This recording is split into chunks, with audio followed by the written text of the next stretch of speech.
Peuple combattant du Burkina Faso, camarades militantes et militants de la Révolution démocratique et populaire.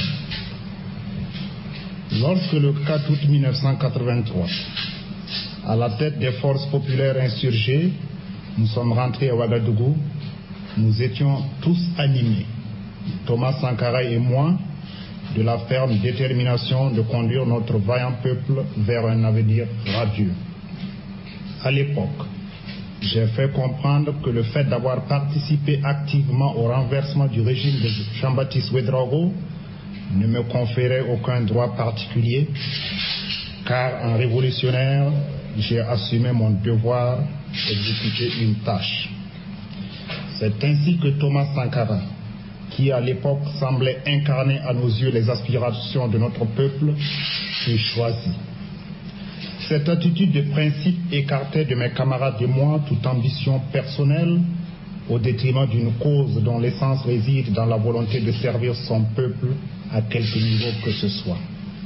Et c'est pourquoi aujourd'hui, je puis affirmer à notre peuple et à la face de l'Afrique et du monde entier qu'il n'a été question à aucun moment, ni pour mes camarades ni pour moi, d'assouvir des ambitions personnelles, encore moins de les assouvir dans le sang de ceux qui, encore hier, étaient mes camarades, mais avec lesquels notre divergence était devenue fondamentale sur bien de questions.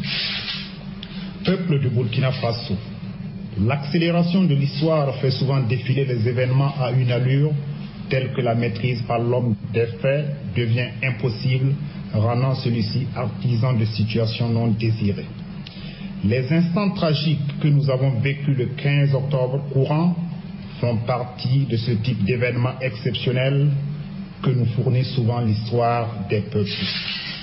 Certains d'entre vous se demandent encore pourquoi le 15 octobre. Depuis plus d'une année, un conflit latent, puis ouvert, a opposé deux conceptions antagoniques dans la révolution d'août. Cette situation est née essentiellement de la question organisationnelle du processus révolutionnaire. De là découle logiquement une série de problèmes annexes non moins importants. La politique du fait accompli du président du Conseil national de la Révolution, si elle était compréhensible au début du processus, devenait aventuriste et dangereuse au fil des ans, voire inadmissible du point de vue des grandes orientations politiques, économiques, sociales et culturelles définies. Plus d'une fois, la direction politique de notre pays s'est trouvée devant le fait accompli avec le déchirant et douloureux dilemme, soit de désavouer telle ou telle mesure et de désavouer publiquement par la même occasion le président du CNR, soit d'être solidaire d'une mesure manifestement erronée aux yeux de la lutte de notre peuple. En tant que révolutionnaire, notre travail fondamental était d'ouvrir le débat interne. Nous l'avons fait. En tant que patriotes militants, notre mission était de l'éclairer par la critique. Ce fut fait. Face à l'obstination et en l'absence de toute évolution, nous avions tenté d'autres approches, mais aussi sans succès. Camarades militantes et militants, c'est pour nous un rétrospectif douloureux, car nous avons usé personnellement de toute notre amitié, de toute notre disponibilité, de tous les arguments auprès de celui dont nous déplorons tous aujourd'hui la disparition.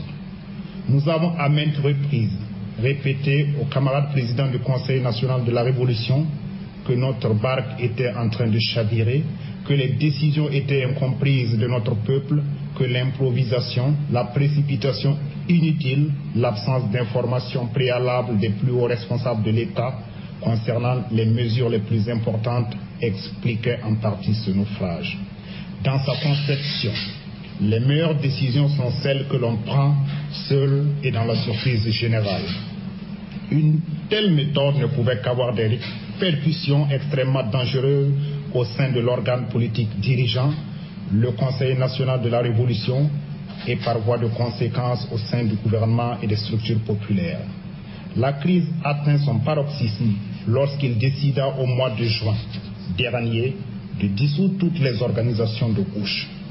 Je lui fis part de notre opposition à cette vision parce qu'étant une fuite en avant, qui aurait pour corollaire la militarisation du pouvoir, la répression certaine des militants de ces organisations qui nécessairement opposeront résistance.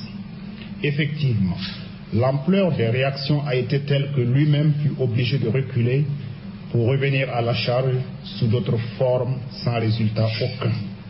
Dépité et excédé par son propre échec, le président du Conseil national de la Révolution entama à partir de ce moment une politique sans issue, de menaces, d'intimidation, d'intrigue et bien d'autres choses encore.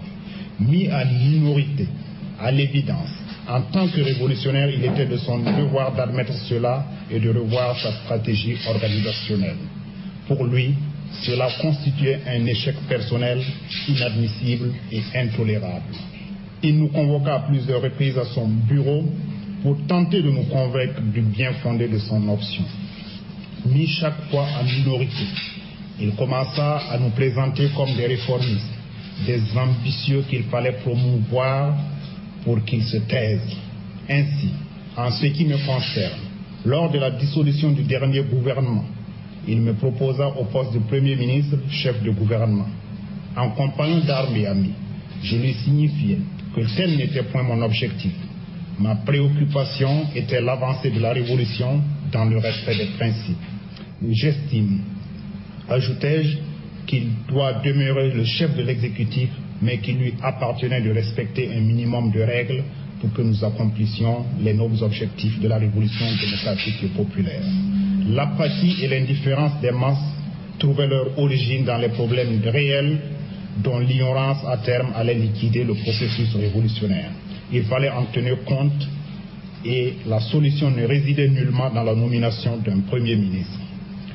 Peuple de Burkina Faso, il est important que chacun de nous ait une claire compréhension de la nature politique des problèmes, car c'est loin d'être des problèmes de personne.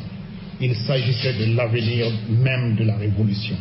C'est bel et bien deux tendances aux vues de plus en plus divergentes qui s'affrontaient. La tendance du débat démocratique pour l'avancée radieuse de la révolution d'août, la tendance de la bureaucratisation, de la militarisation et de l'affirmation d'un pouvoir personnel. Une révolution qui se refuse au débat se bureaucratise, se fascise, fait peur, chavire, crée la médiocrité, la frustration des intellectuels et le désintérêt des masses. Militantes et militants, nous étions convaincus, malgré l'obstination inqualifiable de la solution par le débat démocratique. Au pire des cas, tous les camarades du front estimaient que la solution douloureuse était de le démettre ou qu'il démissionne de son propre chef. Naïvement. Car au moment même où nous nous activions à la solution pacifique et révolutionnaire, l'aile bureaucratique s'affairait à notre insu à un dénouement brutal, violent et sanglant. Ainsi, le 15 octobre, nous fûmes tous avisés de la tenue d'une réunion de concertation à 20h au siège du Conseil national de la Révolution, dont le comité central ne s'était point réuni depuis plus de 2 mois. Naïvement encore, nous allions nous rendre à cette réunion, toujours animés de la ferme volonté de faire triompher la vérité dans le débat contradictoire. Dans notre dos, traîtreusement, des mesures scélérates étaient prises, mises en alerte à mon insu de certaines unités de la 5e région militaire dont je suis pourtant le commandant. Cela s'est fait aussi dans l'ignorance totale du commandant en chef du haut commandement des forces armées populaires.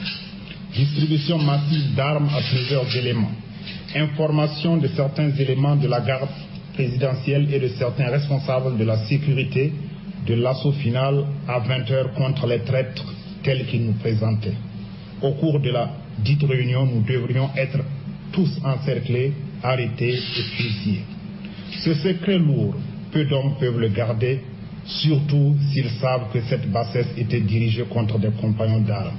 C'est pourquoi, dès que cette information fut connue des soldats de la sécurité du Conseil de l'Entente, la tension est montée entre des éléments de la garde présidentielle et ceux du Conseil. Cette tension n'a pu être apaisée lors de la réunion du 15 octobre au matin, réunion organisée par le responsable de la sécurité du Conseil. Elle devait dégénérer dans l'après-midi lorsque les éléments de la sécurité du Conseil, opposés à l'exécution du complot de 20h, décidèrent de prendre les devants. En effet, Le président du Conseil national de la Révolution et ses hommes n'avaient pas compté avec la vigilance du peuple, notamment certains éléments de la garde présidentielle elle-même et ceux affectés à la sécurité au siège du Conseil national de la Révolution. Informés à temps, les révolutionnaires sincères se sont insurgés, déjouant le complot de 20 heures et évitant ainsi à notre peuple une tragédie sanglante, un bain de sang inutile. En tant que révolutionnaires, nous devions avec courage assumer nos responsabilités. Nous l'avons fait à travers la proclamation du Front populaire. Nous continuerons à le faire sans faille et avec détermination pour le triomphe des objectifs de la révolution toute. Ce dénouement brutal nous choque tous en tant qu'êtres humains, et moi plus que quiconque pour avoir été son compagnon d'armes, mieux son ami. Aussi, pour nous, il reste un camarade révolutionnaire qui s'est trompé. En tant que révolutionnaire, nous lui devons une sépulture digne de l'espoir qu'il a suscité à un moment de sa vie. Cependant, lorsqu'il s'agit des questions politiques et surtout de la direction et de la gestion d'un État, d'une nation, d'un peuple, nous devons d'aborder les questions sans excès de sentimentalisme. Le refus obstiné de tout débat démocratique, le pouvoir personnel et l'absence de toute critique avaient fini par rendre l'homme incontestable et incontesté. Pour nous, cette méthode de travail a eu 3 conséquences principales et fatales pour le processus révolutionnaire. Le développement d'un arrivisme indécent, chacun voulant plaire au chef, le flattant bassement et finalement le conseillant à l'élimination de tous ceux qui apparaissaient comme des obstacles à ces méthodes de direction étouffantes, c'est-à-dire les révolutionnaires conséquents. L'installation d'une peur indicible, d'une lâcheté de beaucoup de camarades qui, soit pour ne pas déplaire, soit pour leur sécurité, ont choisi la solution de la résignation, de la résistance passive et du silence. Un aventurisme et un spontanéisme sur les plans économiques, politiques, social et culturel dont nous devons dès maintenant éliminer les conséquences. Ce lourd climat a entraîné une démobilisation à tous les niveaux. Militantes et militants de la révolution démocratique et populaire, le mouvement de rectification du processus révolutionnaire que dirige le Front populaire a donc été favorisé par les événements du 15 octobre 1987. Nous sommes convaincus que notre peuple qui sentait déjà la nécessité d'une rectification y participera avec détermination et soutiendra le Front populaire. Cette révolution, il faut le dire, avait fini par ne plus exister que dans le discours, vidant ainsi les structures insurrectionnelles de leur contenu. C'est pourquoi il faut travailler à y faire renaître la révolution, afin qu'elle puisse jouer pleinement le rôle qui leur est dévolu. Aujourd'hui, plus que jamais, nous devons donner une vie démocratique à nos structures par la pratique de la critique et de l'autocritique, des débats larges et démocratiques et dans le respect du centralisme démocratique sous la direction du Front populaire, organe dirigeant suprême. En ces moments particulièrement difficiles, où l'ampleur, la complexité et l'exigence des tâches à accomplir sont de nature à entretenir le doute quant à l'inéluctabilité de notre victoire sur l'impérialisme, la réaction, et la contre-révolution et l'opportunisme, je vous invite au travail, convaincu que vous saurez vous départir du défaitisme, de la capitulation, du sentimentalisme sans borne et de la politique des bras ballants. Les besoins de notre peuple sont immenses et aucun peuple n'a pu construire son bonheur sans payer le prix correspondant. Pour coordonner nos efforts et les rendre les plus rentables possibles, le Front populaire va bientôt publier un programme d'action rédigé à partir du bilan critique des 4 années de révolution. Au nom du Front populaire, je lance un appel aux ouvriers, paysans, soldats, intellectuels révolutionnaires, démocrates et patriotes du Burkina, à toutes les organisations révolutionnaires et patriotiques, à toutes les organisations de masse révolutionnaires et démocratiques, CDR, UFB, UNAP, syndicats, organisations de jeunesse, etc., pour qu'elles participent activement à la tâche de rectification, d'approfondissement du processus révolutionnaire et à l'œuvre de construction de notre patrie. Au nom du Front populaire, je réaffirme notre solidarité avec tous les peuples, les nations et pays en lutte pour leur liberté, leur indépendance et leur souveraineté nationale. notre soutien au principe du non-alignement et de la coexistence pacifique avec tous les États à systèmes socio-économiques différents. La patrie ou la mort, nous vaincrons.